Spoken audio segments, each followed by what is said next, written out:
Supreme court के पास मौजूद मवाद के मुताबिक इमरान खान को तौहीन अदालत का नोटिस जारी होना चाहिए। मामले में बहुत तहम्मुल से काम ले रहे हैं। 25 मई को जो कुछ हुआ वो दोबारा नहीं होना चाहिए।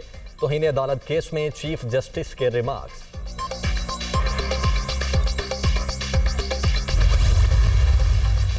इमरान खान सियासी दहशतगर्द हैं, मुज़ाकरात की बात पर गालियां देते हैं। लॉन्ग मार्च के इस्लामाबाद में दाखिले के मामले पर अदालत में ज़ेरे समाअत है। कोर्ट ने इजाज़त दी तो हुकूमत रुकावट नहीं डालेगी। राना सनाउल्लाह की मीडिया टॉक।